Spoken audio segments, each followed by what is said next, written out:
Hello Tubesters, it's Gav. Welcome to another one of my videos. Today we're having another look at whatever part this is going to be. It will be up in the description. Apologise if there's any clippy clopping. That's my pop Archie taking a wander around the room. So we're looking at the Collector Series. Can it go back any farther? I bet it won't. No. From Airfix, originally moulded, I believe, in the mid-60s, something like that. I'm not sure. Obviously the collectors could say what box offering this is for the time period. I've got a fair bit more done, but it's still not there yet, but let's have a look anyway. Gav, remember this isn't actually attached to the wooden block it's sat on. Right, so I've made the lance. Yes, Gav is a lancer, remember that's a lance. Can we have a pointy stick as well, Gav? That would help. So it's 54mm, I should have said if you haven't noticed. So the lance, you get a bendy plastic one. Let me just see if I should still have it in here. Yeah, bendy plastic lance. Where is it, Gav? There we go. So what you find is, although I've really thinned the pennant down, it droops. And I'd seen lots of photographs of people's work online, and they were like this, like almost like a rubber lance. I thought I can't be doing with that. The only thing I haven't put on yet is the loop, because I thought I'd attach that when it's actually stuck to his hand. I've used, I believe it might be a sarissa, or at least a pike from the ancient world in 28mm.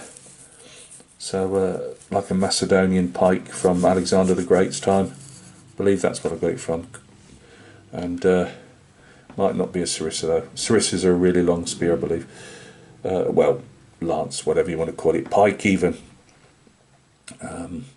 Yeah, pie tin foil. I stuck the. This isn't the final resting place of it, although it does point down in the, I believe in the artwork. But obviously it's a steel pike. All I did was. The point was already on. I just flattened it very slightly at either end.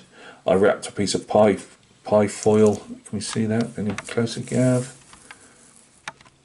Just to make the like the shank of the actual metal bit. So that's pie foil, and obviously just painted. The lance has still got to be gone over again. I never thought when I did the. Really, that needs to be at least halfway up his hand, doesn't it? And it isn't. It's only resting in there anyway, but I put all that pie foil round, never thinking it wouldn't go through his hand. When I dry fitted it, obviously I didn't have it round. Another lapse in concentration, Gav. So yeah, I'm not sure what's going to go. I've already rubbed a bit of the paint off it, and the glint of pie foil is going round, twinkling like a glitter ball. This I've decided in the end I'm not gonna buy a specific plinth. To be honest with you, I haven't got the money at the moment, so I'm gonna use. This was just an offcut that was already offcut, and I'm actually gonna use this. It seems perfect, really. I'm thinking. The last one I did for the flat figure, I painted black because it was just easier, and it was black for the flat figures, which tend to be displayed like that.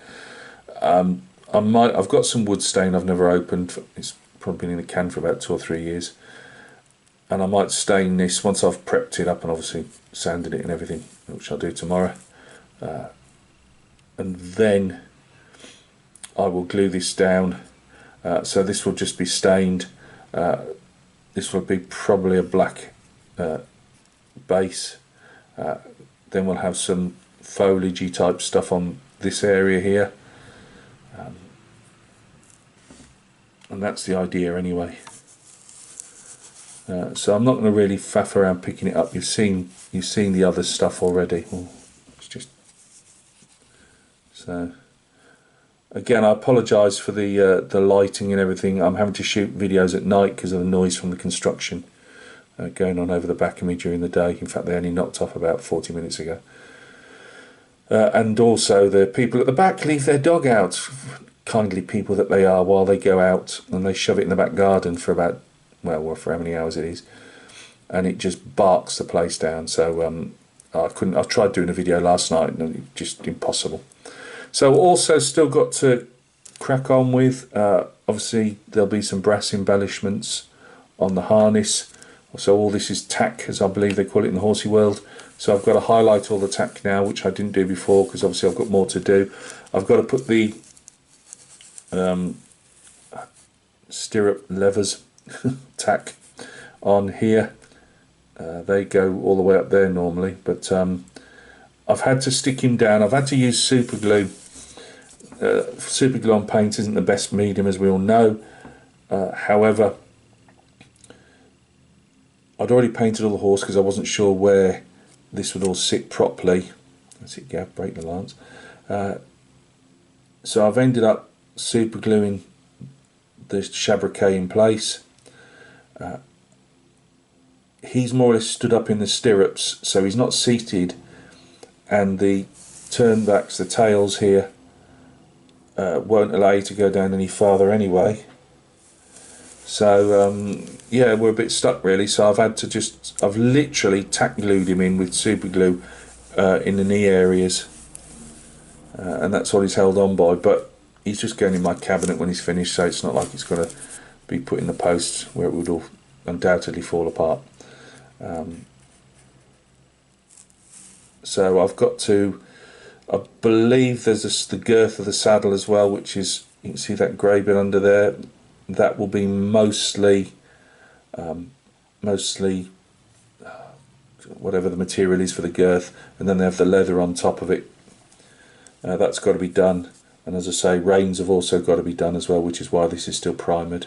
So I don't know what mess the glue is going to make of that yet. So got to put some reins on him, some stirrup tack.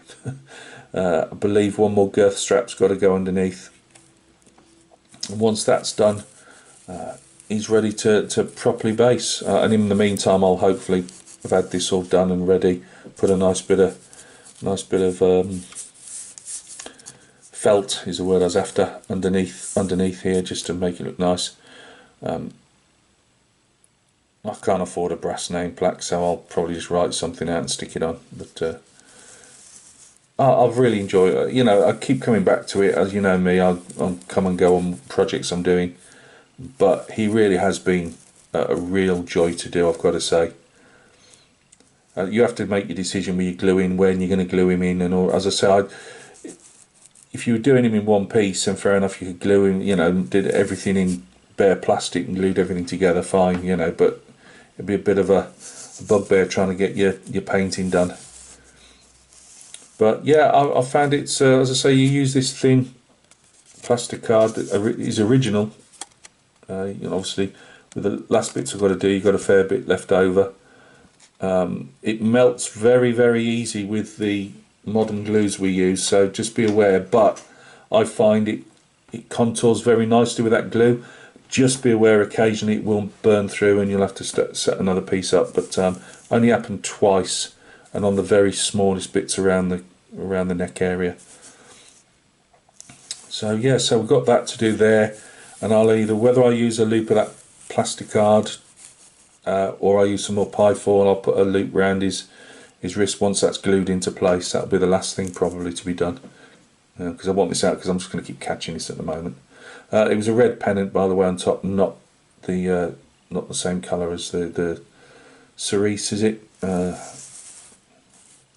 So yeah, we're almost there now. Well, I've sat on this sat on the lance, but I've sat waiting to do it. I'd prepped the lance up. I'd realised that it was almost a bar. Well, it was. I just used the complete Sarissa as the lance. I think it was about 5. It wasn't 5 mil. About 3 mil longer than the plastic one. I thought I can live with that. So yeah, the only thing, as I say, I never thought about blooming getting it into his. I dare to play around with the hand. I'm going to hide into nothing there. So it's a shame if I can't get it. I'll do my best to get it. You know, another couple of mil up the leather piece on the lance, because otherwise it is a bit short this end. But if not, I'll live with it. As I say, it's for me. It's But yeah, really enjoyed doing it. It's been a great little project. Well, it's not over yet, but as I said to you guys, you can still get them, and I'd love Airfix to read if they're doing all their other stuff, why they don't think of doing these unless they haven't got the moulds. There's enough of us out there that would have a go at them, I'm sure. Oh, right, they wouldn't be their best sellers, but you know, yeah, just if you fancy doing a mounted figure or one of their foot figures, but particularly the mounted figures, as I keep saying, are not cheap. They're just not, you know. Whereas you can pick one of these up sometimes for under 20 quid, and definitely usually for under 30 quid. Yeah, you get the chances asking for more, but I picked this up for a tenner and a couple of quid postage. You know, it's I was lucky, I must admit, you know.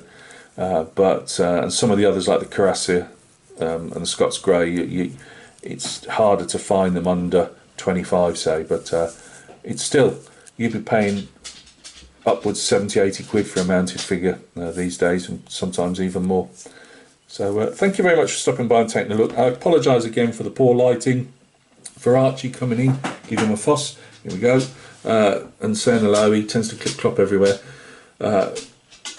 Be a couple of photographs at the end, not a lot, and I believe the next time you see it I will have completed the figure, have it based, and we'll have a final reveal. So thanks for stopping by and taking a look. There'll be a Napoleonic 13mm Epic Regiment Royal Scots coming up for viewing in a couple of days, and some other bits and pieces. So look after yourselves, keep doing what you do, as in figure painting, scale modelling. In this case I've hit all the all the bases more or less. I'm sure there's even people at wargaming these 54mm figures. So look after yourselves, and we'll catch each other soon on another video. Cheers.